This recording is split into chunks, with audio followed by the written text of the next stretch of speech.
మన శ్రీమద్ భాగవతం కక్షంలోకి. ఈరోజు మనం శ్రీమద్ భాగవతం 6వ స్కందంలో 4వ అధ్యాయం ఆరంభించబోతున్నాము. ప్రజాపతి దక్షుడి ద్వారా భగవంతుడికి హంసగూహ్య ప్రార్థనలను ఆయన అర్పించాడు. ఈ విషయం గురించి మనము ఈ యొక్క అధ్యాయంలో చర్చించుకుంటాం. మరి ఇప్పుడు ప్రజాపతి దక్ష ఎక్కడి నుంచి వచ్చాడు, ఆయన జన్మ రహస్యం, ముఖ్యంగా ఈ విషయాలు ఈరోజు చర్చించుకుందామంట. దాని తర్వాత ఆయన హంసగూహ్య ప్రార్థనలు ఏవైతే అర్పించాడో అవి నెక్స్ట్ క్లాస్లో, ఆ ప్రార్థనలు విని ప్రత్యక్షమైన భగవంతుడు ఆయనకి ఏం ఆదేశాలు ఇచ్చాడు అనేది నెక్స్ట్ 3వ క్లాస్లో చర్చించుకొని ఈ యొక్క అధ్యాయం 3 క్లాసుల్లో మనం చర్చించుకోవడానికి ప్రయత్నిద్దాం. ఈరోజు మనము మొదటి శ్లోకం నుంచి అధ్యాయాన్ని ఆరంభించబోతున్నాము. మంగళాచరణ చేసుకొని మొదలు పెడదామంట. ఓం అజ్ఞానతిమిరాంధస్య జ్ఞానాంజనాశలాకయా చక్షోరున్మిళితం యేన తస్మై శ్రీగురవే నమః. శ్రీచైతన్యమనోభీష్టం స్థాపితం యేన భూతలే స్వయం రూపః కదా మహ్యం దదాతి స్వపదాంతికం. వందేహం శ్రీగురూన్ శ్రీయుతాపదకమలం శ్రీగురూన్ వైష్ణవాంశ శ్రీరూపం సాగరజాతం సహగణ రఘునాథాన్వితాం తం సజీవం సాద్వైతం సావధూతం పరిజనసహితం కృష్ణచైతన్యదేవం శ్రీరాధా కృష్ణపాదాన్ సహగణలలితా శ్రీవిశాఖాన్వితాంశ నమా ఓం విష్ణుపాదాయ కృష్ణప్రేష్టాయ భూతలే శ్రీమతే భక్తివేదాంత స్వామినితి నామినే. నమస్తే సారస్వతే దేవే గౌరవాణి ప్రచారిణే నిర్విశేష శూన్యవాది పాశ్చాత్యదేశధారిణే. నమో మహావదన్యాయ కృష్ణ ప్రేమ ప్రదాయతే కృష్ణాయ కృష్ణ చైతన్య నామినే గౌరద్విషే నమః. హే కృష్ణ కరుణా సింధు దీనబంధు జగత్పదే గోపేశ గోపికా కాంత రాధాకాంత నమోస్తుతే. తప్త కాంచన గౌరాంగి రాధే బృందావనేశ్వరి వృషభానుసుతే దేవి ప్రణమామి హరిప్రియ. నీలాచల నివాసాయ నిత్యాయ పరమాత్మనే బలభద్ర సుభద్రాభ్యాం జగన్నాథాయ తే నమః. వాంఛాకల్పతరుభ్యశ్చ కృపా సింధుభ్యేవ చ పతితానాం పావనేభ్యో వైష్ణవేభ్యో నమో నమః. జయ శ్రీకృష్ణ చైతన్య ప్రభు నిత్యానంద శ్రీ అద్వైత గదాధర శ్రీవాసాది గౌరభక్తవృంద. హరే కృష్ణ కృష్ణ కృష్ణ హరే హరే, హరే రామ రామ రామ హరే హరే. హరే కృష్ణ. మొదటి 2 శ్లోకాలు ఒకేసారి ఉన్నాయి. పరీక్షిత్ మహారాజు శుకదేవ్ గోస్వామికి 2 శ్లోకాలని చెప్తున్నారు. ఈ 2 శ్లోకాల్లో ఏం చెప్పారో చూద్దామంట. శ్రీరాజోవాచ దేవాసురానృణాం సర్గో నాగానాం మృగపక్షిణాం సమాసికస్త్వయా ప్రోక్తో యస్తు స్వయంభువేంతరే తస్యైవ వ్యాసమిచ్ఛామి జ్ఞాతుం తే భగవన్ యథా అనుసర్గం యయా శక్త్యా ససర్జ భగవాన్ పరః. ఇప్పుడు పరీక్షిత్ మహారాజ్ ఇక్కడ శుకదేవ్ గోస్వామికి ఏమని చెప్తున్నారంటే, హే ప్రభు, దేవతలు, దానవులు, మనుషులు, నాగలు, పశువులు, పక్షులు ఇవన్నీ కూడా స్వయంభూ మను యొక్క కాలంలో సృష్టించబడ్డాయి. మీరు ఈ విషయాల గురించి నాకు 3వ స్కందంలో సంక్షిప్తంగా తెలియజేశారు. ఇప్పుడు నేను అవే విషయాల్ని విస్తృతంగా తెలుసుకోవాలనుకుంటున్నాను. మీరు దయచేసి ఈ విధంగా భగవంతుడి యొక్క శక్తి ద్వారా ఈ యొక్క సృష్టి, సెకండరీ క్రియేషన్, ఇది ఎలా జరిగింది ఆ విషయాన్ని నాకు వర్ణించండి అని చెప్తున్నారు. 3వ శ్లోకంలో శ్రీ శుత గోస్వామి వారు చెప్తున్నారు. ఏం చూద్దామంట. శ్రీ శుత ఉవాచ ఇతి సంప్రశ్నమాకర్ణ్య రాజర్షిర్బాదరాయణి ప్రతినంద్య మహాయోగి జగాద ముని సత్తమాః. సూత గోస్వామి ఏమంటున్నారంటే, అక్కడ ఉపస్థితమైన నైమిషరణ్యంలో ఋషులు మునులకి, ఓ మహామునులారా, శుకదేవ్ గోస్వామి ఇలా పరీక్షిత్ మహారాజు యొక్క ఈ యొక్క కోరికను, ప్రశ్నను విని ఆయన్ని ప్రశంసించి తర్వాత ఆయనకు జవాబు కూడా ఇచ్చారు. మరి శుకదేవ్ గోస్వామి ఏం చెప్పారో చూద్దామంట. శ్రీ శుక ఉవాచ యదా ప్రచేతసః పుత్ర దశ ప్రచీన బర్హిషః అంతః సముద్రాత్ ఉన్మగ్న దదృశుర్గాం ద్రుమైర్వ్రతాం. శుకదేవ్ గోస్వామి ఏమంటున్నారంటే, ఎప్పుడైతే ప్రాచీని బర్హి యొక్క 10 మంది పుత్రులు అలా సముద్రం లోపల వాళ్ళు చేసిన తపస్సులు పూర్తయిన తర్వాత వాళ్ళు సముద్రం నీళ్ళ నుంచి బయటకు వచ్చారు, ఆ జలాశయం నుంచి బయటకు వచ్చిన తర్వాత అప్పుడు వాళ్ళు చూశారు, ఈ యొక్క పృథ్వీ అంతా కూడా చెట్ల ద్వారా ఎన్నో చెట్లు పెరిగిపోయి పృథ్వీ అంతా కూడా చెట్లతో నిండిపోయిందంట. ప్రాచీని బర్హి ఆయన ఎన్నో వేదిక కర్మకాండి యజ్ఞాలని చేస్తూ ఉన్నాడు. అందులో ఎన్నో రకాల పశువుల్ని యజ్ఞం పేరుతో హత్య చేస్తున్నాడు. ఈ విధంగా ఆయనను చూసిన నారదముని ఎంతో దయతో ఆయనకు ఇలాంటి యజ్ఞాలు చేయడం ఆపేయమనేసి ఆయనకు ఒక ఆదేశం ఇచ్చాడు. సో ప్రాచీని బర్హి నారదముని యొక్క ఈ యొక్క ఉపదేశాన్ని అర్థం చేసుకొని తర్వాత ఆ యజ్ఞాలను ఆపేశారు. ఇంకా రాజ్యాలని కూడా వదిలేసి ఆయన అడవికి వెళ్ళిపోయాడు. మరి ఆయన యొక్క 10 పుత్రులు వాళ్ళు జలం నీటి లోపల కఠోరమైన తపస్సు చేస్తున్నారు ఎన్నో సంవత్సరాలుగా. మరి మొత్తం రాజ్యాన్ని పరిపాలించడానికి సరైన రాజు లేరు. ఆ విషయం ఇక్కడ అర్థమవుతుంది. అందుకే ఎప్పుడైతే వాళ్ళు 10 మంది పుత్రులు, ఈ ప్రాచీన బర్హి యొక్క పుత్రులు ప్రాచేతసులు, వాళ్ళు నీటి నుంచి బయటకు వచ్చినప్పుడు చేశారనమాట. ఈ మొత్తం పృథివీ అంతా కూడా అడవిలాగా మారిపోయింది. మొత్తం చెట్లు నిండిపోయాయి చాలా. సో ఈ విధంగా ఎప్పుడైతే సర్కారు గవర్నమెంటు వ్యవసాయాన్ని నిర్లక్ష్యం చేస్తుందో, ఎందుకంటే వ్యవసాయం అనేది చాలా అవసరం మనకి. మనము తినే ఆహారం మనం వ్యవసాయం చేసుకొని అక్కడి నుంచి మనకి లభిస్తుంది. సో ఈ విధంగా ఇప్పుడు అక్కడ వ్యవసాయం చేయకపోతే అక్కడున్న ల్యాండ్ అంతా కూడా మొత్తం ఈ యొక్క ప్రదేశం అంతా కూడా అవసరం లేని అక్కర్లేని చెట్లతో నిండిపోయి ఒక అడవిలాగా మారిపోతుంది. చాలా చెట్లు ఎన్నో ప్రయోజనాలతో కూడుకున్న ఫలాల్ని, పువ్వులని ఉత్పన్నం చేస్తున్నాయి. కానీ ఎన్నో చెట్లు మనకు అక్కర్లేని చెట్లు కూడా ఉంటాయి, అవసరం లేనివి. అలాంటి చెట్లని మనము అక్కడ నుంచి తీసేసి ఇంధనంగా యూజ్ చేసుకోవచ్చు. మనం ఫ్యూయల్గా కట్టెలని కాల్చి మంటతో వండుకోవడానికి కానీ ఇంకా వేరే అవసరాలకు ఉపయోగించుకోవచ్చు.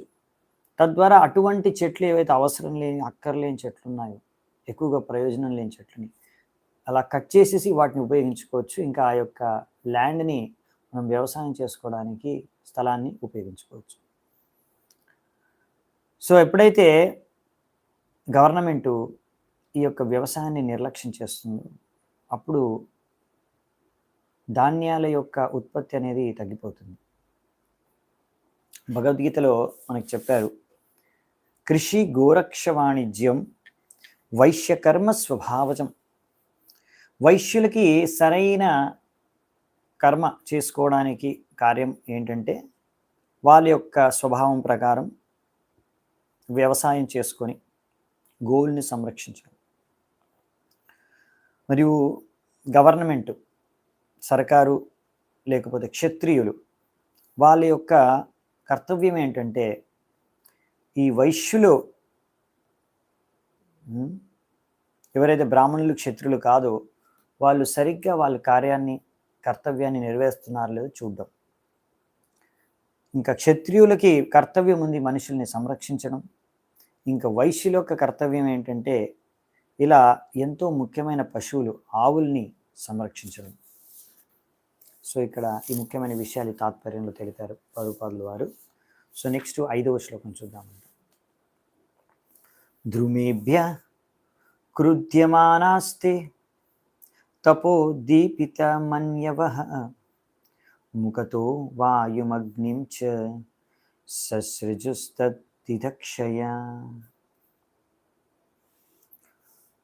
ఎన్నో కాలాల పాటు ఎంతో సమయం ఈ నీటి లోపల తపస్సు చేయడం కారణంగా ఈ యొక్క తీవ్రమైన ఎంతో కాలం తపస్సు చేయడం కారణంగా ఈ ప్రచేతసులు ఎవరైతే ఉన్నారో వీళ్ళందరూ కూడా ఈ యొక్క చెట్ల పట్ల ఎంతో క్రోధాన్ని ఉత్పన్నమవుతున్నారు, ఎంతో కోపగించుకున్నారు.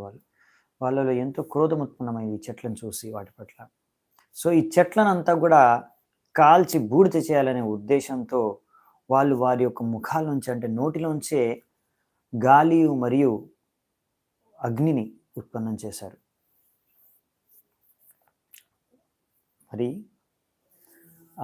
ఈ విధంగా ఇక్కడ మనకి అర్థమయ్యేది ఏంటంటే ఎంతో వీళ్ళు తపస్సు చేయడం కారణంగా అలా రకరకాల సిద్ధుల్ని కూడా వాళ్ళకి లభించాయని, నోట్లోంచి గాలి మంట ఉత్పన్నం చేసే అంత సిద్ధి వాళ్ళకి సామర్థ్యం లభించింది. కానీ ఇక్కడ వీళ్ళు క్రోధాన్ని ప్రదర్శిస్తున్నారు. ఇది సరైన విషయం కాదనమాట. భక్తులు కూడా చాలా తపస్సు చేస్తారు, అవునా? కానీ వాళ్ళు ఎప్పుడు విమన్యవః సాధవః, వాళ్ళు ఎప్పుడు కూడా అలా అనవసరంగా క్రోధాన్ని ప్రదర్శించరు. ఎప్పుడు కూడా క్రోధాన్ని ప్రదర్శించరు. వాళ్ళు ఎప్పుడు కూడా మంచి సద్గుణాలతో శోభితమై ఉంటారు. ఒక శ్లోకం ఉంది కదా భాగవతం, తిదీక్షవ కారుణిక సుహృద సర్వదేహినాం అజాత శత్రవ శాంత సాధవ సాధు భూషణ. సాధు యొక్క లక్షణాలని వర్ణించారు. సాధువు ఎప్పుడు క్రోధం వ్యక్తం చేయరు. ఇంకా అసలైన భక్తులు ఎవరైతే తపస్సు చేస్తారో వాళ్ళు ఎప్పుడు క్షమాగుణంతో కలిగి ఉంటారు, వాళ్ళు క్షమిస్తారు అందరినీ. సో ఈ విధంగా వైష్ణవుడి దగ్గర కూడా ఎంతో తక్కువ శక్తి ఉన్నా కానీ అనవసరంగా అలా క్రోధాన్ని వ్యక్తం చేయరు, ఎన్ని రకాల సమస్యలు వాళ్ళు పడిపోయినా కానీ. ఎవరైనా చాలా తపస్సు చేసి వైష్ణవుడిగా మారకపోతే అతను ఎటువంటి సద్గుణాలని ఆయన యొక్క శరీరంలో కానీ ఆయన యొక్క పర్సనాలిటీలో కానీ డెవలప్ చేసుకోలేరు అన్నమాట, గుడ్ క్వాలిటీస్. హిరణ్యకశిపు, రావణ వీళ్ళని చూడొచ్చు, వీళ్ళు ఎన్నో తపస్సులు చేశారు. కానీ అన్ని తపస్సులు చేసినా కానీ వాళ్ళు ఉన్న ఆసురిక ప్రవృత్తి మాత్రం వాళ్ళు తొలగించుకోలేకపోయారు. కానీ వైష్ణవులు మనం చూడొచ్చు, వాళ్ళు ప్రచారం చేసే సమయంలో ఎన్నో రకరకాల వ్యక్తులు మనం ఎదుర్కొంటాం. సో శ్రీ చైతన్య మహాప్రభు చెప్పారు మనకి, మనం అలా ప్రచారం చేసేటప్పుడు ఎన్నో రకరకాల వ్యక్తులు మనం ఎదుర్కొంటాం, వారి పట్ల మనం క్రోధాన్ని వ్యక్తం చేయకూడదు. అలా వ్యక్తం చేయకుండా మనం ఎలా ప్రచారం చేయాలంటే, త్రినాదపీషు నీచేన తరోరేవ సహిష్ణుత అమానిన మానదేన కీర్తనీయ సదా హరి. సో ఈ విధమైన నమ్రతమైన చేతనతో, నమ్రతమైన భావనతో మనం నిరంతరం భగవత్ నామాన్ని జపం చేయాలి. ఒక గడ్డి పూస కన్నా కూడా నమ్రత భావనతో, ఒక చెట్టు కన్నా ఎక్కువ సహిష్ణుతతో ఉంటే అప్పుడు మనము ఎటువంటి అహంకారం లేకుండా ప్రతి ఒక్కరికి కూడా మనం మాన సమ్మానం చేస్తూ, మనం ఎప్పుడు ఈ మాన సమ్మానాన్ని ఆశించకుండా ఉండగలిగితే, అటువంటి స్థితిలో మనస్సు ఇటువంటి స్థితిలో ఉంటే అప్పుడు మనం భగవత్ నామాన్ని నిరంతరం జపం చేయగలం. అందుకనే ఇక్కడ రాశారనమాట, ఎవరైతే ఇలా ప్రచారం చేయాలనుకుంటున్నారో మరి వాళ్ళు ఇలాంటి గడ్డి పూస కన్నా కూడా నమ్రత భావన ఉండాలి, వాళ్ళలో నమ్రత ఉండాలి. ఇంకా ఒక చెట్టు కన్నా ఎక్కువ సహిష్ణుత ఉండాలి. ఎందుకంటే గడ్డి మీద మీరు కాలు పెట్టారనుకోండి, అదేం చేయదు, వంగిపోతుంది. మళ్ళీ కాలు తీసుకుంటే మళ్ళీ నార్మల్ అయిపోతుంది. అలా అయిపోవాలన్నమాట.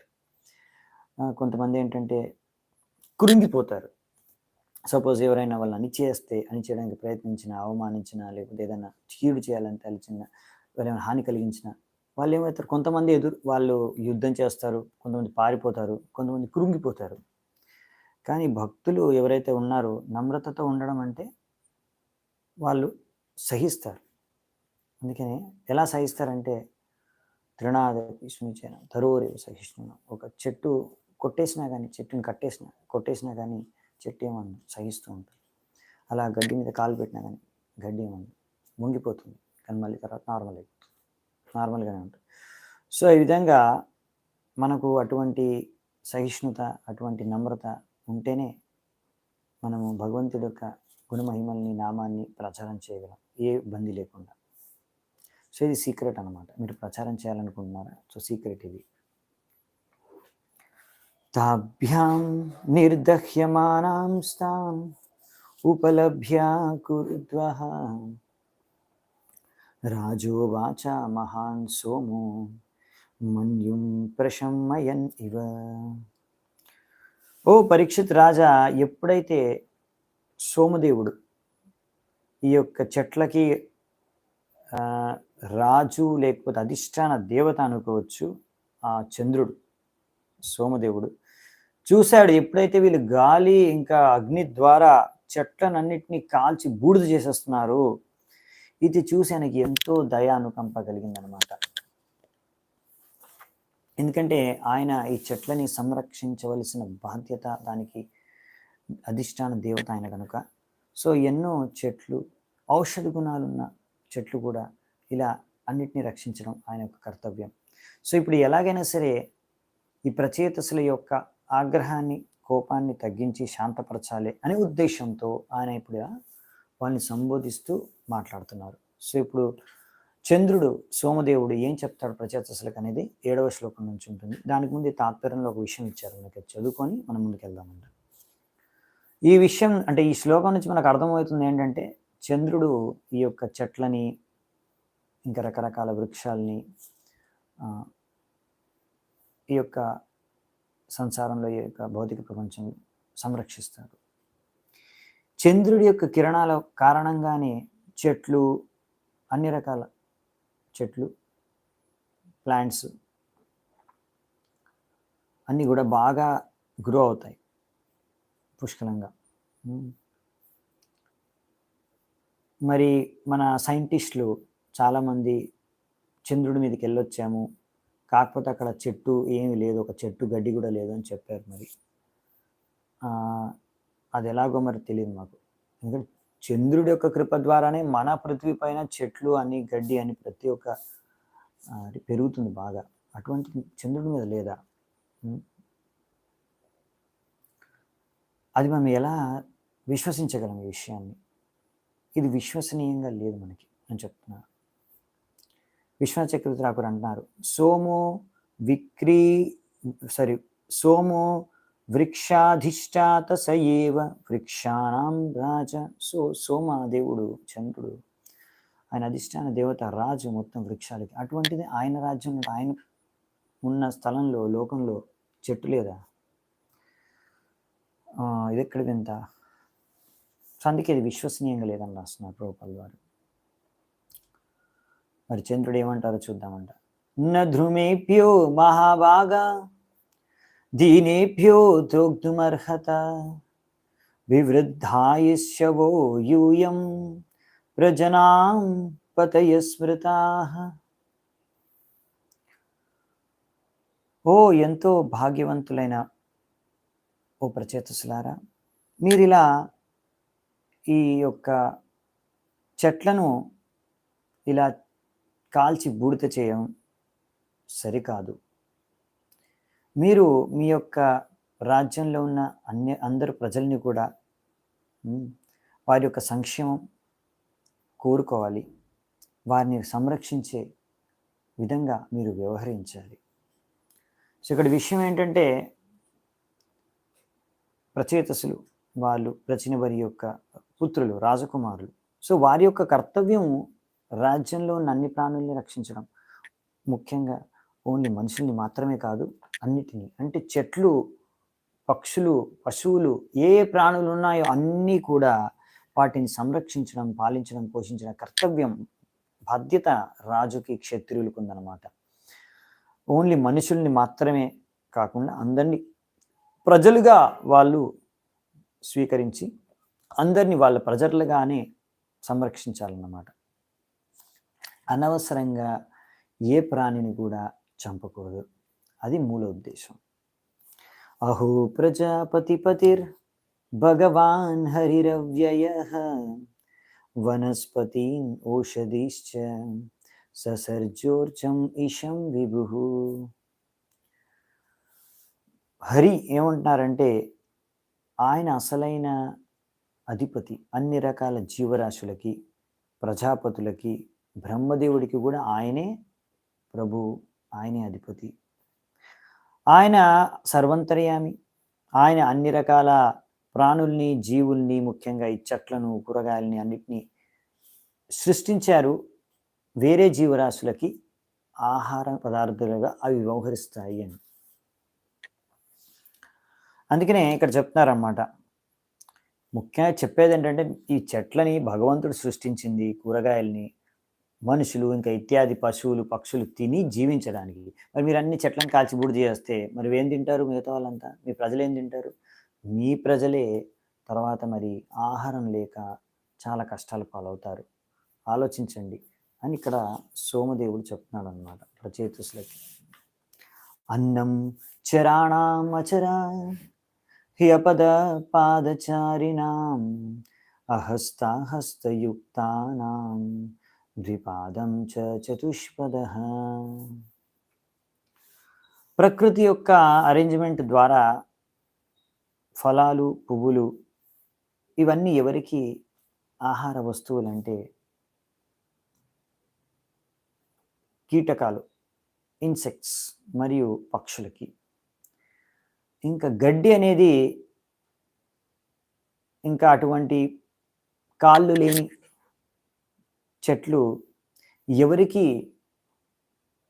ఆహారం అంటే 4 కాళ్ళ మీద నడిచే జంతువులకి, ఆవులకి, బర్రెలకి, ఇటువంటి జంతువులకి.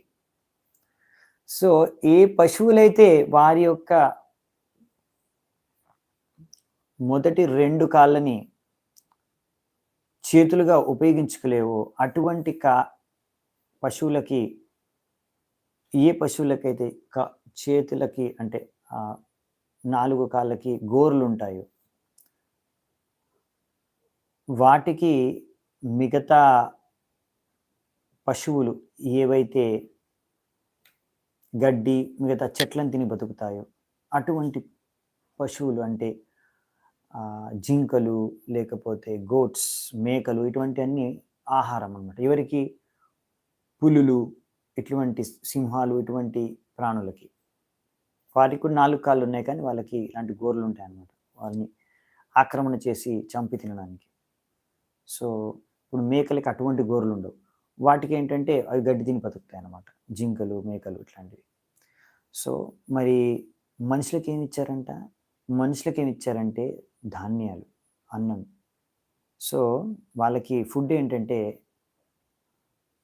ఇలాంటి రైసు, వీటు, ఇలాంటివన్నీ కూడా మనుషులకి ఆహారం ప్రారంభిస్తారు. సో ఇలా భగవంతుడు ప్రకృతి ద్వారా సృష్టించాడు, అన్ని అరేంజ్మెంట్ చేశాడు అందరికీ. ఒక విధంగా చెప్పాలంటే జీవో జీవస్య జీవనం. ఒక జీవి ఇంకొక జీవిని తినే బతుకుతుంది, కానీ ఏ జీవి ఎవరిని తినాలనేది కూడా ప్రకృతి, భగవంతుడు డిసైడ్ చేసి పెట్టారనమాట. సో అందుకే ఇక్కడ చెప్పారు కదా, ద్విపాదం చ చతుష్పదః అంటే 4 కాళ్ళు ఉన్న 4-legged animals as well as food grains are eatables for the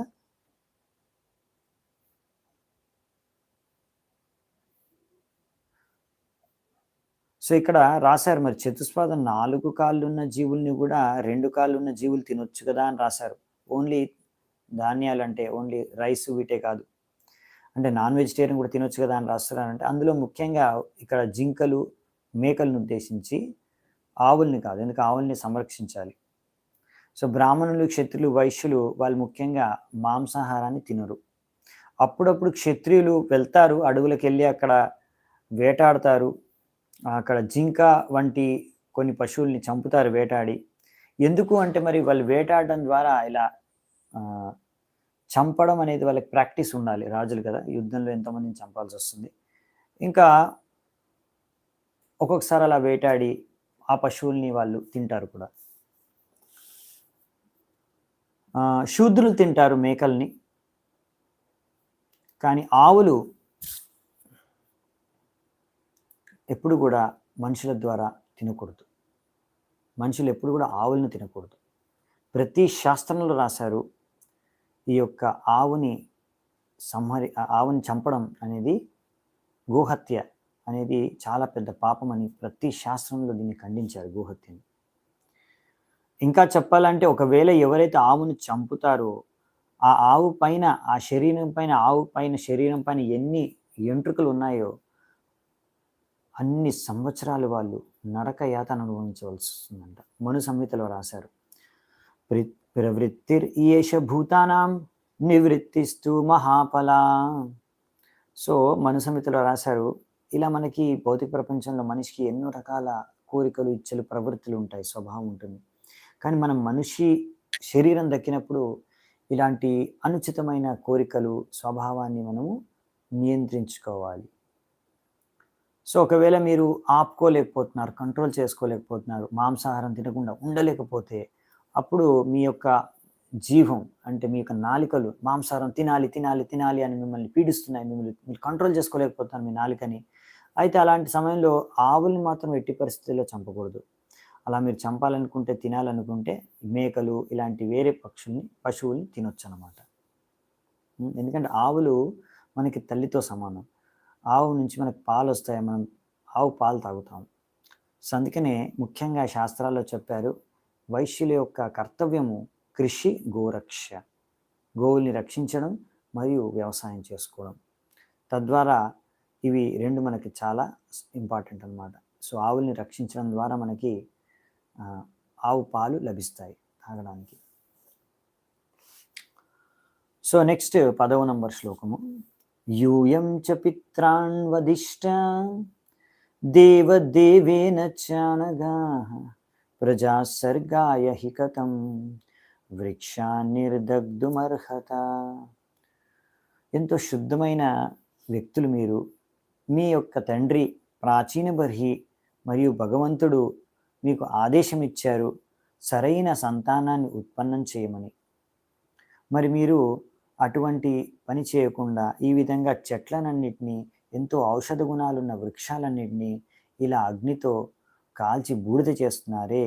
ఎందుకంటే ఈ యొక్క చెట్లు, ఈ యొక్క ఔషధ గుణాలున్న వృక్షాలే మీ యొక్క ప్రజలకు ఆహారం, వాళ్ళు తిని బతికే ఆహారం. దీన్ని మీరు కాల్చి పారేస్తే అప్పుడు మరి ఇది మీ యొక్క ప్రజలే రకరకాల కష్టాల పాలవుతారు కదా అని ఇక్కడ చంద్రుడు, సోమదేవుడు వాళ్ళకు నచ్చ చెప్తున్నాడు, మీరు చేసేది ఇలా తప్పు అని. ఆతిష్టత సతాం మార్గం కోపం యచ్చత దీపితం పిత్రా పితామహేనాపి జుష్టం వా ప్రతితామహైః. మీ యొక్క తండ్రి, మీ యొక్క తాత ముత్తాతలు వీళ్ళందరూ కూడా సత్వగుణం ద్వారా అనుసరించే మార్గాన్ని అనుసరించారు. తద్వారా ప్రజలంటే మనుషుల్ని, చెట్లను, పశువుల్ని అన్నిటినీ కూడా బాగా సంరక్షించారు, వాళ్ళ ప్రజల్ని సంరక్షించినట్టు విధంగా. సో మీరు కూడా అదే యొక్క మార్గాన్ని అనుసరించాలి కదా. ఇలా అనవసరంగా క్రోధాన్ని వ్యక్తం చేసి మీ యొక్క కర్తవ్య పాలానికి విరుద్ధంగా మీరు వ్యవహరిస్తున్నారే, ఇది సరైన విషయం కాదు. అందుకని నేను మీకు కోరుకునేది ఏంటంటే, నివేదించుకునేది ఏంటంటే, మీ యొక్క ఈ క్రోధాన్ని నియంత్రించుకోండి. సో ఇక్కడ అదే చెప్తున్నారనమాట. ఇలాంటి రాజకులంలో, రాజ పరివారంలో వచ్చే రాజులందరూ కూడా అన్ని రకాల జీవుల పట్ల వాళ్ళకి సానుభూతి, సంరక్షణ బాధ్యత ఉంటుందన్నమాట. మనుషులు, పశువులు, అన్ని రకాల పశువులుకి సంరక్షణ ఇవ్వాలి అనే శిక్షణ వాళ్ళకు లభిస్తుంది, వాళ్ళు ఇస్తారు. కానీ ఇప్పుడున్న ప్రజాతంత్రమే, గణతంత్రమే అనుకోండి, ఇప్పుడున్న ఈ సిస్టమ్, డెమోక్రటిక్ సిస్టంలో ఇక్కడ ఏమవుతుందంటే, ఇది అంత సరైన నాయకుల్ని, శాసించే వ్యక్తుల్ని ఉత్పన్నం చేయటం లేదు, ఎన్నుకోవటం లేదు. వీరు ఎంతసేపు మా యొక్క పదవిని ఎలా కాపాడుకోవాలి, ఈ పదవిని ఎలా దక్కించుకోవాలి అని చింతలోనే పడి ఉంటారు. కనుక వాళ్ళకి బాధ్యత ప్రజలంటే మనుషులే కాదు, ఆ మనుషుల్లో కొన్ని వర్గాలే కాదు, అందరు మనుషుల్ని, అన్ని రకాల పశువుల్ని, పక్షుల్ని, చెట్లను, అన్ని రకాల ప్రాణుల్ని మనం సంరక్షించాలి అనే బాధ్యత నాకుంది అనే విషయాన్ని వాళ్ళు ఆలోచించలేకపోతున్నారు. ఎందుకంటే వాళ్ళు ఆలోచించేదల్లా నా పదవిని నేను ఎలా కాపాడుకోవాలి? ఆ పదవిని నేను ఎలా దక్కించుకోవాలి? సో, అందుకనే ఇప్పుడున్న కాలంలో ఎన్నో సమస్యలున్నాయన్నమాట. తోకానాం పితరౌ బంధు దృశపక్ష్మ స్త్రియా పతి ప్రజానాం భిక్షూణాం గృహ్యాజ్ఞానాం బుధ సుహృత్. ఎలాగైతే తండ్రి మరియు తల్లి వాళ్ళ పిల్లల కోసం సంరక్షించే వ్యక్తులు, వాళ్ళ శ్రేయాభిలాషులు, ఎలాగైతే మనం కళ్ళను రక్షిస్తుందే ఈ ఐలిడ్స్, ఎలాగైతే ఒక భర్త భార్యను సంరక్షిస్తాడో, పోషిస్తాడో, ఎలాగైతే ఒక వ్యక్తి గృహస్థుడు ఆయన భిక్షుకులని లేకపోతే బిచ్చగాళ్ళని పోషిస్తాడు, సంరక్షిస్తాడు, ఎలాగైతే ఒక తెలివైన వ్యక్తి పండితుడు ఒక అజ్ఞానుడి యొక్క బంధువు, అలాగే ఒక రాజు కూడా తన ప్రజలందరికీ సంరక్షించే వ్యక్తి. ఈ చెట్లు కూడా మీ యొక్క ప్రజ. రాజుకి చెట్లను కూడా సంరక్షించే బాధ్యత ఉంది. అందుకనే ఈ చెట్లకు కూడా మీరు సంరక్షణ కలిగించాలి అని చెప్తున్నారన్నమాట. అందుకనే ఇది రాజు యొక్క కర్తవ్యం అన్నమాట. సో ఈ రాజు యొక్క కర్తవ్యం, ఇలా అందరూ ప్రజలు వాళ్ళ కర్తవ్యాలు సరిగ్గా చేస్తున్నారా లేదో, తల్లిదండ్రులు వాళ్ళ పిల్లలకి సరైన శిక్షణ ఇస్తున్నారా లేదా, వారి యొక్క కర్తవ్యం సరిగ్గా పాటిస్తున్నారా లేదా, ఇలా ప్రతి ఒక్కరూ కూడా సమాజంలో వారి కర్తవ్యాల్ని పాటిస్తున్నారా లేదా చూసే బాధ్యత కూడా రాజుకుంది. ఇక్కడ ఇంకో విషయం ఇచ్చారు, గృహస్థులకి ఈ యొక్క బాధ్యత ఉందన్నమాట. భిక్షకులని సంరక్షించడం, పోషించడం. అంటే ఇక్కడ భిక్షకులు అంటే ప్రొఫెషనల్ బెగ్గర్స్ కాదు. ఇప్పుడు మనకు ఈ కలియుగంలో ఏంటంటే ప్రొఫెషనల్ బెగ్గర్స్ ఉంటారన్నమాట. అంటే బెగ్గింగ్ ఒక ప్రొఫెషన్గా చేసుకొని జీవిస్తున్నారు. అంటే వాళ్ళ యొక్క ఏదో వాళ్ళు సంపాదించుకోలేక, పని చేసుకోలేక కాదు, అంటే వాళ్ళకి ఇది బాగుందన్నమాట. ఇలా అడుక్కొని తినడంలో వాళ్ళు చాలా లక్షలు సంపాదించుకుంటున్నారు. చాలామంది బిచ్చగాళ్ళు ఉన్నారు. సో ఇలా అడుక్కొని వాళ్ళు లక్షలు సంపాదించేసుకుంటారు. మళ్ళీ వాళ్ళు చదువుకోవడం, మళ్ళీ పెద్ద పెద్ద ఉద్యోగాలు చేయడం ఎందుకు అవసరం లేదు కదా. అలా చాలామంది ఈ అడుక్కోవడం అనేది ఒక ప్రొఫెషన్గా చేసుకున్నారు. ఎందుకంటే ఇందులో బాగా లాభం ఉంది, బాగా డబ్బు వస్తుంది. బయట పొద్దున్నుంచి రాత్రి వరకు పని చేసి సంపాదించడం కన్నా అడుక్కుంటే ఇంకెక్కువ డబ్బులు వస్తున్నాయి. అందుకే దీన్నే వాళ్ళు ప్రొఫెషన్గా, బద్ధకంగా ఉండేవాళ్ళు, పని చేయడానికి బద్ధకస్తులు, ఇలాంటి ప్రొఫెషన్ తీసుకున్నారు. అలాంటి భిక్షకులు, అలాంటి బిచ్చగాల్ని సంరక్షించమని చెప్పట్లేదు ఇక్కడ. ఇక్కడ భిక్షకులు అంటే సన్యాసులు మరియు బ్రాహ్మణులు. సో ఈ యొక్క సన్యాసులకి, బ్రాహ్మణులకి కావాల్సిన సదుపాయాల్ని, అంటే వస్త్రాలు కానీ, తినడానికి ఆహారం కానీ, వాళ్ళకి సంరక్షణ కానీ, వాళ్ళని పోషించడానికి కావాలని వస్తువులు కానీ వాళ్ళకి ఇవ్వాలి దానం. ఎవరు? గృహస్థులు. ఎందుకంటే సన్యాసులు, బ్రాహ్మణులు వారి యొక్క సమయాన్ని వాళ్ళు మొత్తం కూడా శాస్త్రాల్ని అధ్యయనం చేసి అందులో ఉన్న జ్ఞానాన్ని ప్రజలందరికీ పంచుతారు. ఇందులోని వీళ్ళ సమయం అంతా వెళ్ళిపోతుంది. అందుకనే వాళ్ళు మళ్ళీ వాళ్ళ ఆహారం కోసం, వాళ్ళ అవసరాల కోసం వాళ్ళు సపరేట్గా పొద్దునుంచి రాత్రి వరకు పనిచేయరన్నమాట. సో వారి పని అయితే అన్నమాట అందరికీ, జీవులందరికీ, అందరి మనుషులకి ఉద్ధరించడం. అందుకనే గృహస్థుల యొక్క కర్తవ్యం సన్యాసులని, ఇంకా బ్రాహ్మణులకి వాళ్ళకి కావాల్సిన సదుపాయాల్ని ప్రసాదించడం. అంతర్దేహేషు భూతానాం ఆత్మాస్తే హరిరీశ్వరః సర్వం తద్విష్ణుమిక్షధ్వం ఏవం వస్తోషితోహ్యసౌ. భగవంతుడు ప్రతి ఒక్కరి హృదయంలో పరమాత్మ రూపంలో నివసిస్తున్నాడు.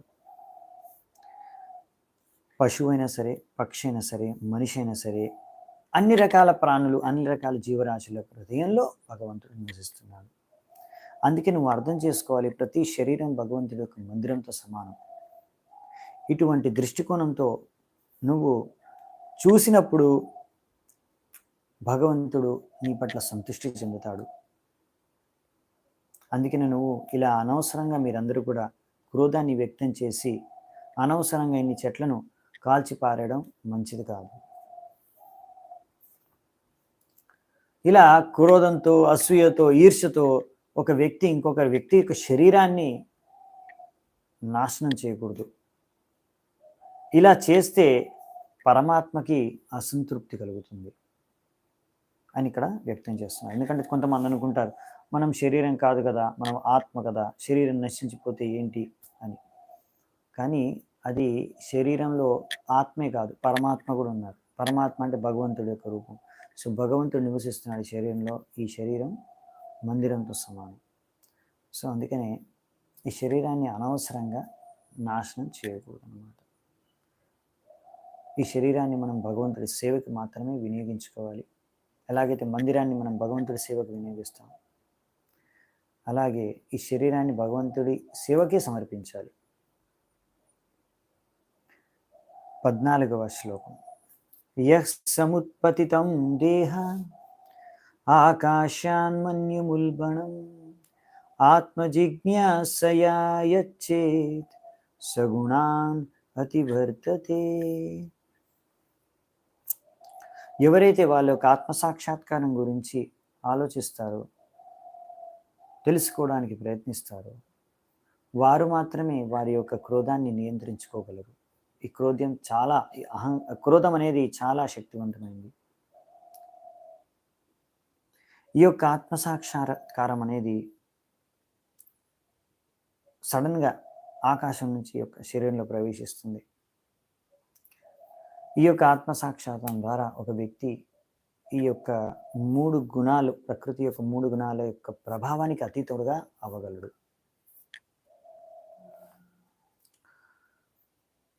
సో ఇక్కడ చెప్పేది ఏంటంటే, ముఖ్యంగా ప్రతి వ్యక్తి ఈ కామ, క్రోధ, లోభ, మోహ, మద్మాత్సర్యాలతో ఇలాంటి అనర్థాలతో పీడించబడుతున్నాడు. దాని యొక్క ప్రభావంలో రకరకాల కార్యాలు, పాపాలు చేస్తున్నాడు. ఒకవేళ ఒక వ్యక్తికి ఆత్మసాక్షాత్కార మార్గాన్ని అనుసరించి, భక్తి మార్గాన్ని అనుసరించి అతనికి సరైన ఆధ్యాత్మిక శక్తి, సరైన సామర్థ్యం లభిస్తే ఆధ్యాత్మికత ద్వారా, ఆ ఆధ్యాత్మిక శక్తి ద్వారా ఆ వ్యక్తి ఆయన ఇటువంటి అనర్థాల నుంచి బయటపడగలడు, వాటిని నియంత్రించగలడు. మరి అది ఎప్పుడు సాధ్యము అంటే, ఆ వ్యక్తి 3 గుణాలకు అతీతంగా ఆధ్యాత్మిక స్థలంలో ఉన్నప్పుడు. అది ఎలా జరుగుతుంది అంటే, భగవంతుడికి సేవ చేసుకోవడం ద్వారానే. మాం చయో వ్యభిచారేణ భక్తి యోగేన సేవతే సగుణాన్ సమతీత్యైతాన్ బ్రహ్మభూయాయ కల్పతే. సో ఈ యొక్క 3 గుణాల నుంచి అతీతంగా ఒక వ్యక్తి స్థాపితమై ఉండగలడు ఎప్పుడు అంటే, భక్తి యోగంతో భగవంతుడికి సేవ చేసుకో, సంపూర్ణంగా భగవంతుడికి సేవ చేసుకోవడం ఒక్కటే మార్గం అన్నమాట. అది ఇక్కడ చెప్తున్నారు. అలం దగ్ధైర్ధ్రుమైర్దీనైః ఖిలానాం శివమస్తువః వార్క్షిహ్యేష వరకన్య పత్నీత్వే ప్రతిగృహ్యతాం. సో అందుకే ఇక్కడ చెప్తున్నారు, ఇలా అనవసరంగా ఇటువంటి చెట్లని చంపడం అంటే, కాల్చేయడం మంచిది కాదు, అవసరం లేదు. ఇప్పటి వరకు ఇంకా కొన్ని చెట్లు బతికే ఉన్నాయి, వాటిని వదిలేయండి. కనీసం అవైనా ఆనందంగా ఉండగలవు. అలా ఆ చెట్లనైనా కనీసం వదిలేసి చంపకుండా, అంటే కాల్చేయకుండా మీరు కూడా ఆనందంగా ఉండగలరు. ఇక్కడ చూడండి, ఇక్కడ ఎంతో మంచి సద్గుణాలు కలిగి ఉన్న ఎంతో అందమైన ఇక్కడ ఒక అమ్మాయి ఉంది. ఆమె పేరు మరీష. ఈ చెట్ల యొక్క కుమార్తెగా ఇక్కడ పెరిగింది. మీరు ఈ అమ్మాయిని మీ యొక్క భార్యగా స్వీకరించగలరు అని చంద్రుడు చెప్తున్నాడు అన్నమాట. ఇత్యా మంత్ర్యావరారోహాం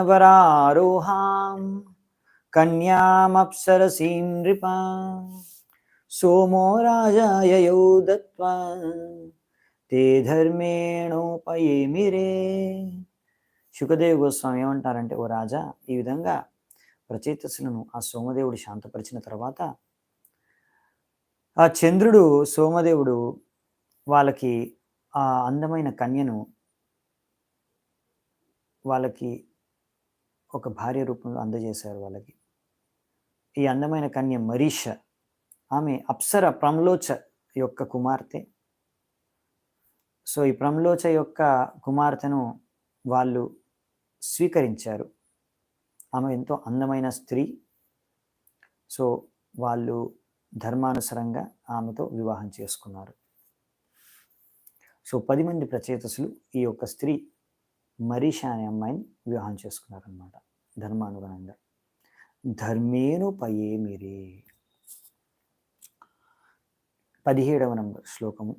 తేభ్యస్తస్యాం సమభవత్ దక్ష ప్రచేతసః కిల యస్య ప్రజా విసర్గేన లోక ఆపూరితాస్త్రయః. ఈ యొక్క స్త్రీ మరీష గర్భం నుంచి ప్రచేతసులందరూ కలిసి ఒక పుత్రుని కన్నారు. ఆ పుత్రుడి పేరే దక్ష. ఈ దక్షుడే ఈ ముల్లోకాల్ని అన్ని రకాల జీవరాశుల నుంచి నింపేశాడు జీవరాశులతో. ఈ దక్ష ప్రజాపతి పేరు విన్నట్టుగా ఉంది కదా. ఒకసారి ఎప్పుడో మనం విన్నాం 4వ స్కందంలో. అక్కడ దక్ష ప్రజాపతి ఆయనకి ఎంతోమంది కూతుళ్ళు ఉంటారు. అందులో ఒకరు సతి. ఆయన శివుడు వివాహం చేసుకుంటాడు. శివుని అవమానించడం కారణంగా వీరభద్రుడు వచ్చి దక్షుడి యొక్క తలకాయ తీసేస్తాడు. తర్వాత ఆయనకు మేక తలకాయ పెడతారు అని విన్నాం కదా. మళ్ళీ ఈ దక్షుడు ఎవరు? ఆయన వేరే సేమ ఒకటేనా?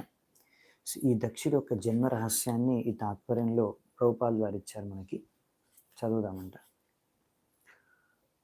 ముందు స్వయంభూమనులో ఆ సమయంలో కూడా సృష్టి జరిగింది. ఆ సమయంలో దక్షుడు పుట్టాడు. దక్ష ప్రజాపతి బ్రహ్మదేవుడి యొక్క సంతానంగా జన్మించాడు. కానీ అక్కడ శివుడిని అవమానించడం కారణంగా మహావైష్ణవుడైన శివుడి పట్ల అపరాధం చేయడం కారణంగా ఆయనకి మేక తలకాయ వచ్చిందనమాట. శిక్ష లభించింది. ఆయన తలకాయ పోతుంది, తీసేస్తాడు వీరభద్రుడు. మేక తలకాయ ఫిక్స్ చేస్తారనమాట. సో మేక తలకాయ ఫిక్స్ చేస్తాడు. కానీ ఇతను ఎంతో అవమానించబడతాడు. అంటే అవమానంగా ఫీల్ అవుతాడు. నాకు మనిషి తలకాయ తీసి మేక తలకాయ పెట్టారా, నాకు ఈ శరీరం అవసరం లేదు అని దాన్ని త్యాగం చేస్తాడు. మళ్ళీ ఫస్ట్ మన్వంతర స్వయంభూమను, తర్వాత మళ్ళీ ఇప్పుడు ఇది చక్షుష మన్వంతర 6వ మన్వంతరం. అంటే ఇన్ని రోజులు తపస్సు చేశాడు. దాని తర్వాత మళ్ళీ ఇప్పుడు ఈ మన్వంతరలో ఇన్ని రోజుల తర్వాత మళ్ళీ దక్షుడిగా అదే ప్రజాపతి అదే పొజిషన్తో మరీష గర్భం నుంచి జన్మించాడు. దీని సందర్భంగా శ్రీల విశ్వనాథ చక్రవర్తి ఠాకూర్ మన ఆచార్యులు ఒక శ్లోకం చెప్తున్నారు. చక్షుషేత్వంతరే ప్రాప్తే ప్రాక్సర్గే కాల విద్రుతే యస్సర్జ ప్రజా ఇష్టా సదక్షో దైవచోదిత. ముందు ఆయన యొక్క శరీరం ఉండేది, అది నశించిపోయినప్పుడు ఆ దక్షుడే భగవంతుడి యొక్క ఇచ్ఛ ద్వారా ప్రేరణ పొంది ఈ చక్షుష మన్వంతరలో అన్ని రకాల జీవరాశుల్ని సృష్టించాడంట. ఈ విధంగా మళ్ళీ దక్షుడు తన కోల్పోయిన పూర్ణ వైభవాన్ని మళ్ళీ సంపాదించుకొని మళ్ళీ కోటి జీవరాశులను ఉత్పన్నం చేసి ముల్లోకాల్ని ఆ జీవరాశులతో నింపేశాడు. ఇక్కడ ఇదన్నమాట విషయం. ఇప్పుడు ముందు ఆయన జన్మలో ఆయన బ్రహ్మ యొక్క పుత్రుడిగా జన్మించాడు. ఎంతో మంచి జన్మ లభించింది. అంత మంచి గొప్ప జన్మ లభించిన దాన్ని ఆయన దుర్వినియోగం చేసుకున్నాడు. అహంకారం పెరిగి శివుడిని అవమానించాడు. అందుకనే మేక తలకాయ దొరికింది. అపమాన పాలయ్యాడు. తర్వాత ఆ శరీరంలో అతను అవమానంతో సహించలేక శరీరం త్యాగం చేసి తపస్సు చేసి తర్వాత ఫైనల్గా ఎంతో కాలం 5 మన్వంతరాల తర్వాత మళ్ళీ చక్షుష మన్వంతరంలో ఆయనకి ఇప్పుడు మళ్ళీ ఒక మరీష సంతానంగా ప్రచేతసులకి పుత్రుడిగా జన్మ దక్కింది. ఒక క్షత్రియ పరివారంలో జన్మించాడు. సో జన్మ కూడా డౌన్ అయిపోయింది. బ్రహ్మపుత్రుడు ఇప్పుడు ఇక్కడ చూడండి ఒక రాజపుత్రుడుగా జన్మించాడు. ఆ లెవెల్ కూడా డౌన్ అయిపోయింది. ఇంకా ఇన్ని రోజులు తపస్సు కూడా చేయాల్సి వచ్చింది ఇంకో కాలం. సో వైష్ణవ అపరాధం చేయడం కారణంగానే ఇదంతా. అందుకనే జాగ్రత్తగా ఉండాలి వైష్ణవులకి అపరాధం చేయడం అట్లా. నెక్స్ట్ 18వ శ్లోకం. యథా ససర్జ భూతాని దక్షో దుహితృవత్సలః రేతసా మనసా చైవ తన్మమావహిత శృణు. ఇప్పుడు సుఖదేవ గోస్వామి ఏం చెప్తున్నారంటే, నువ్వు బాగా విను నా నుంచి. ఇప్పుడు ఎలా ఈ దక్ష ప్రజాపతి ఎవరైతే తన యొక్క పుత్రి అంటే పుత్రులు, తన యొక్క కూతుర్ల పట్ల ఎంతో ప్రేమ ఆప్యాయత కలిగిన వాడు, ఆయన కూతుర్ల సంతానం ద్వారా రకరకాల జీవరాశులను సృష్టించి ఇంకా తన మనస్సు ద్వారా సృష్టించాడని చెప్తున్నాడు. ఇక్కడ మెయిన్గా దుహిత్రవత్సల అంటే ఇక్కడ ఏంటంటే ఆయన తన కూతురులు సృష్టించాడు. ఆయన కూతుర్ల సంతానం ద్వారా ఈ విశ్వం అంతా కూడా రకరకాల సంతానంతో నిండిపోయింది అనమాట. అంటే ఈయనకి ఒక పుత్ర సంతానం కలగలేదు, అంటే పుత్ర సంతానం లేడు. అంటే పుత్ర సంతానం ద్వారా ఆయనకు మళ్ళీ వంశం అనేది పెరగలేదు. సో ఆయన వంశాన్ని లేకపోతే ప్రజలనంతా సంతతిని ప్రజాపతిగా పెంచింది తన పుత్రుడి ద్వారా కాదు, తన పుత్రి, తన యొక్క కూతుర్లు వారి యొక్క సంతానం ద్వారా మొత్తం వెళ్ళిపోయింది. మరి కొడుకులకి ఏమైందంట, ఆ విషయం మనం చూస్తాం వస్తుంది. అది నెక్స్ట్ అధ్యాయంలో మనం తెలుసుకుంటాం దాని గురించి. సో ఇక్కడ తన మనస్సు ద్వారా కూడా సృష్టించాడంట దక్షుడు. అది నెక్స్ట్ శ్లోకంలో ఉంది. మనసైవ సృజత్ పూర్వం ప్రజాపతిర్ ఇమా ప్రజా దేవాసురా మనుష్యాదీన్ నభస్థల జలౌకషః. తన యొక్క మనస్సు ద్వారా ప్రజాపతి దక్షుడు అన్ని రకాల దేవతలను, అసురులని, మనుషులని, పశువులని, పక్షులని, నీళ్ళల్లో తిరిగే ప్రాణులని, ఇంకా మిగతావన్నీ ఇత్యాది కూడా ఆయన సృష్టించాడంట ముందు. తమ్ బృహితం ఆలోక్య ప్రజాసర్గం ప్రజాపతి వింధ్యాపాదానుపవృచ్య సోచరద్ దుష్కరం తపః. అలా ప్రజాపతి దక్షుడు చూశాడనమాట. కానీ ఈ విధంగా నా మనస్సు ద్వారా సరైన సంతానాన్ని, సరైన ప్రజల్ని నేను సృష్టించలేకపోతున్నానని గమనించినప్పుడు, అర్థం చేసుకున్నప్పుడు ఆయన దగ్గరలో ఉన్న ఒక పర్వతం దగ్గరికి వెళ్ళి, వింధ్యాచల పర్వతం, అక్కడికి వెళ్ళి ఆయన కఠోరమైన తపస్సులు చేశాడంట. తద్వారా ఏం జరిగింది? తత్రాగమర్షణం నామ తీర్థం పాపహరం పరం ఉపస్పృశ్యానుసవనం తపసాతోషయద్ధరిం. ఆ యొక్క పర్వతం దగ్గరికి వెళ్ళి అక్కడ ఎంతో పవిత్రమైన స్థలం ఉందంట, అగమర్షణ అని. అక్కడికి వెళ్ళి ఆయన ప్రజాపతి దక్షుడు ఎన్నో యజ్ఞాలు, తపస్సులు చేసి భగవంతుడి హరిని సంతుష్టిపరిచాడు. సో ఎన్నో తపస్సులు ఆయన చేశాడు ఆ భగవంతుడి హరిని సంతుష్టిపరచడానికి. 22వ శ్లోకం. అస్తౌషీద్ధంసగుహ్యేన భగవంతం అధూక్షజం తుభ్యం తద్ అభిధాస్యామి కస్యాతుష్యద్యతా హరిః. ఓ రాజా, నేను నీకు సంపూర్ణంగా ఇప్పుడు వర్ణిస్తాను. ఈ హంసగుహ్య ప్రార్థనల ద్వారా ఆ భగవంతుడికి అర్పించి దక్షుడు ఆ భగవంతుడు హరిని సంతృప్తిపరిచాడు, ప్రసన్నుడి చేశాడు. ఆ యొక్క ప్రార్థనలు నేను ఇప్పుడు వర్ణిస్తాను.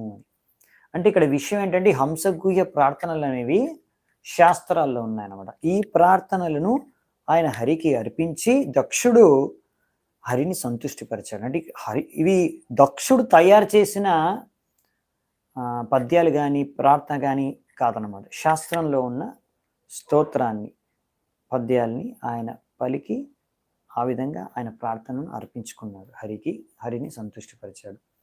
ఈ హంసగుహ్య ప్రార్థనలు లేకపోతే ఈ హంసగుహ్య స్తోత్రం అనేది ఏంటో మనము 23వ శ్లోకం నుంచి రేపు చర్చించుకుందామంట. ఈరోజు ఇక్కడే నేను ముగిస్తున్నాను ఈ యొక్క అధ్యాయాన్ని, అంటే ఈ యొక్క శ్లోకాలని. ఈ అధ్యాయంలో 22 వరకు ఈరోజు చర్చించుకున్నాము. 23 నుంచి నెక్స్ట్ క్లాస్లో చర్చించుకుందామంట. అప్పటి వరకు సెలవు. చాలా చాలా ధన్యవాదాలు ఎంతో ఓపికగా విన్నందుకు. శ్రీల ప్రభుపాదికి జై. గ్రంథరాజ్ శ్రీమద్ భాగవతం की जय. समवेत गौर भक्त वृंद की जय. निताय गौर सीतनाथ प्रेमानंदे हरि हरि बोल.